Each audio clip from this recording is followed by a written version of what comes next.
उस्मान शहर के हंगामों से दूर एक पुरानी वीरान हवेली में सुकून और तख्लीकी सलाहियतों की तलाश में आया था। हवेली की पुरानी दीवारों और ऊंची छतों में एक अजीब सी कशिश थी। वो अपने आर्ट स्टूडियो के लिए एक कमरा चुनता है जिसकी दीवार पर एक बड़ी पेंटिंग लगी हुई थी। पेंटिंग में एक गुमनाम चेहरा था जिसकी आंखें खाली और गहरी थीं। वो उसे हटाना चाहता था, मगर पेंटिंग दीवार से इस तरह जुड़ी हुई थी कि गोया वो उसका ही हिस्सा हो। पहली रात उस्मान को महसूस हुआ कि पेंटिंग में मौजूद चेहरा उसकी तरफ घूर रहा है। इसे ये महज वहम लगा, इसलिए वो अपने काम में मगन हो गया। मगर जब उसने एक पोर्ट्रेट बनाना शुरू किया तो उसके हाथ खुद ब खुद पेंटिंग में मौजूद चेहरे की खाली आंखें बनाने लगे। वो परेशान होकर रुक गया।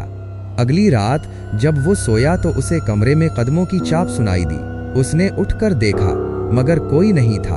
उसकी नज़र पेंटिंग पर पड़ी और उसे लगा कि पेंटिंग में मौजूद चेहरे के होंठों पर एक हल्की सी मुस्कुराहट है।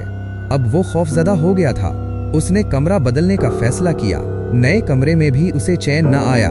रात के सन्नाटे में इसे दीवारों से सरगोशियों की आवाज़ें आने लगीं।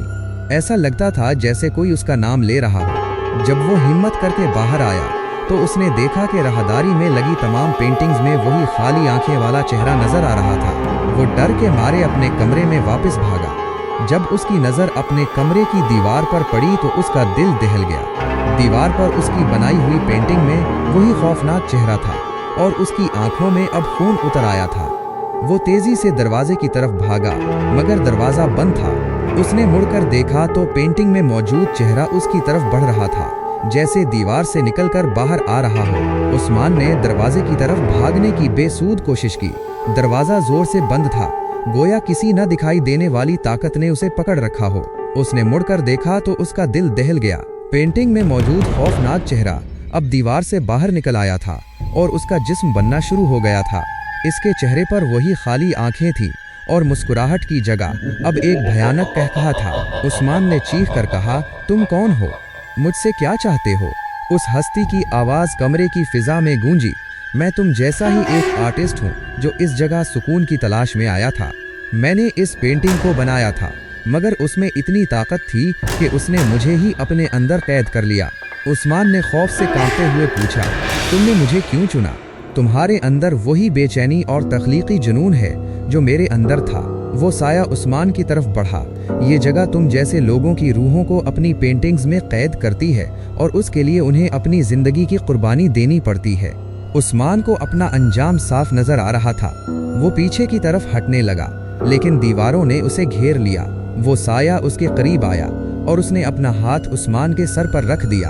उस्मान को महसूस हुआ जैसे उसकी रूह उसके जिस्म से बाहर निकल रही हो। उसने एक आखिरी बार चीखने की कोशिश की, मगर उसकी आवाज़ गले में ही घट कर रह गई। उसका जिस्म बेजान होकर फर्श पर गिर पड़ा। अगले दिन जब एक शख्स हवेली में दाखिल हुआ तो उसने एक नए आर्ट स्टूडियो में एक नई पेंटिंग लगी हुई देखी। पेंटिंग में वही खौफनाक चेहरा था, मगर इस बार उसकी खाली आंखों में उस्मान का खौफ साफ दिखाई दे रहा था। जब उसने उस्मान की पेंटिंग देखी तो उसकी खूबसूरती और उसकी आंखों में छुपे खौफ से मुतासिर हुआ। वो उसकी तस्वीर लेने लगा। जैसे ही उसने फ्लैश ऑन किया, पेंटिंग में मौजूद आंखें चमक उठें। आदिल ने पेंटिंग को बहुत गौर से देखा तो उसे महसूस हुआ कि उसके अंदर कोई हल्की सी हरकत हो रही है। वो जैसे ही पीछे हटा तो उसने एक आवाज़ सुनी, मदद करो। आदिल ने हैरान होकर पूछा, कौन है? पेंटिंग से आवाज़ आई, मैं उस्मान हूँ, एक आर्टिस्ट जो यहाँ फंस गया है। ये पेंटिंग हमें निगल लेती है और हमारी रूहों को कैद कर लेती है। आदिल को ये किसी का मजाक लगा, मगर उसने अपने फ़ोन का कैमरा पेंटिंग की तरफ किया और एक और तस्वीर ली। इस बार उसके मोबाइल की स्क्रीन पर एक धुंधला सा चेहरा नजर आया जो उससे बात कर रहा था। आदिल के हाथ से मोबाइल गिर गया। इस आवाज़ ने कहा, इसको जला दो, इसको जल्दी से जला दो। आदिल ने घबरा कर पेंटिंग को उतारने की कोशिश की, मगर वो बेसूद थी।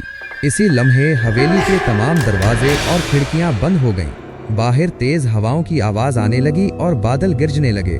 पेंटिंग में मौजूद चेहरा और भयानक हो गया था। इसके होंठों पर एक डरावनी मुस्कुराहट थी और आंखें सुर्ख हो गईं। आदिल ने पेंटिंग को जलाने की बेसूद कोशिश की। उसकी हर कोशिश पेंटिंग के खौफनाक कहकहों के सामने बेमानी होकर रह गई। दीवारों पर बने नक्शो निगार अचानक हरकत में आ गए। ये नक्श दरअसल पेंटिंग के पिछले शिकारों की रूहें थीं जो दर्द से चीख रही थीं। उस्मान की रूह ने पेंटिंग से चीख कर कहा, भागो आदिल, ये तुम्हें भी कैद कर लेगा। आदिल ने मुड़कर देखा, इसके सामने वही डरावना चेहरा मुजस्सम होकर खड़ा था, मगर इस बार ये उस्मान की शक्ल इख्तियार कर चुका था। उसकी आंखें खाली थीं, मगर वो किसी और की रूह की तरह महसूस हो रहा था। उसने आदिल का बाजू पकड़ा और एक जोरदार झटके से उसे पेंटिंग की तरफ धकेल दिया। आदिल को लगा जैसे उसका जिस्म हवा में मुअल्लक हो गया हो। उसे अपनी रूह अपने जिस्म से निकलती हुई महसूस हो रही थी। उसने आखिरी कोशिश करते हुए अपने बैग से कैमरा निकाला और पेंटिंग की तरफ उसकी रोशनी फेंकी। रोशनी के पड़ते ही पेंटिंग में एक दरार पड़ गई और एक भयानक चीख फिजा में गूंजी।